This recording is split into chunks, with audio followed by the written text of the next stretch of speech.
अगर मैं बैट ही ना दिखाऊं तो ना कैच, तो बस मैं मार खाता रहूंगा और ये सब अपना वक्त यूं ही बर्बाद करते रहेंगे। और उन्हें देखकर दूसरे छोर पे खड़े बांगड़ भी अड़ के बैठ गए। इंग्लिश बॉलर्स हर बॉल जी तोड़ के डालते और दोनों बैट्समैन सिर्फ मुस्कुराकर उसे इग्नोर कर देते। इस बिना फल के मेहनत का असर धीरे धीरे इंग्लिश बॉलर्स पर नजर आ रहा था। वो बॉलर्स जिन्होंने सीरीज में करीब करीब अचूक बॉलिंग की थी, वो लंच आने तक अपनी लाइन और लेंथ चूक रहे थे। इंग्लिश कोच डंकन फ्लेचर इसे देखते हुए लंच ब्रेक में अपने बॉलर्स पर चिल्लाते रहे, सबकी गलतियां दिखाते रहे, नई नई रणनीतियां बनाते रहे, जबकि द्रविड़ अपने ड्रेसिंग रूम में बैठे हुए पिच को देखते रहे। यहाँ तक कि जब कोच जॉन राइट ने उनसे कहा कि अगर तुम यहाँ सेंचुरी बना पाओ तो वो तुम्हारी जिंदगी की सबसे बेहतरीन पारी होगी, तब भी द्रविड़ ने कुछ जवाब नहीं दिया। उनका दिल और दिमाग अभी भी उस पिच पर था जहाँ फिर एक बार जाकर उन्होंने मार खाना शुरू कर दिया।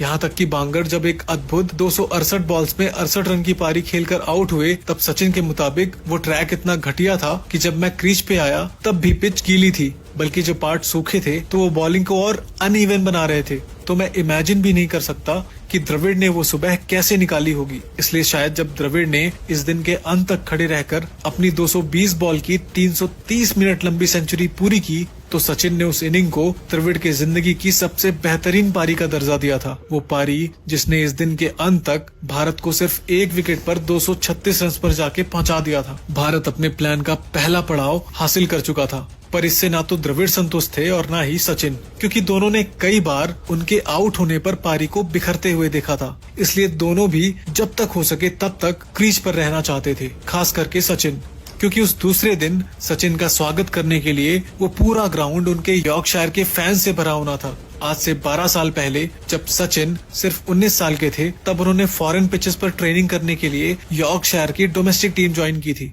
जिसका होम ग्राउंड था हेडिंग्ले। उस समय उनकी उम्र को देखते हुए हर कोई उनको अपने छोटे बेटे की तरह ट्रीट करता था, और आज उनका वो बेटा दुनिया भर में मशहूर होने के बाद घर लौट रहा था, तो लाजमी है कि पूरा ग्राउंड यॉर्कशायर के लोगों से भरा हुआ था। हर कोई सचिन से एक यादगार पारी की उम्मीद कर रहा था, और थैंकफुली इस बार पिच ने भी उनका साथ दिया। अब वो पिच किसी भी एंगल से शांत नहीं हुई थी, बस फर्क इतना था कि कल जहां हर एक बॉलर को संभाल के खेलना पड़ रहा था, वहां आज कुछ बॉलर्स को टारगेट किया जा सकता था, स्पेसिफिकली ट्यूडर और होगार्ड को। अगला दिन शुरू होते ही सचिन और द्रविड़ उन पर टूट पड़े। जहां कल पूरे दिन में सिर्फ 32 चौके मारे गए थे, वहां आज सिर्फ पहले सेशन में 17 चौके मार दिए गए, जिनमें से 12 आए होगार्ड और ट्यूडर की बॉलिंग पर। फाइनली जब द्रविड़ 148 रन पर आउट हुए, तब तक दोनों ने मिलकर भारत को 335 रन तक पहुंचा दिया था। मैच अब पूरी तरह भारत के कब्जे में था। आशा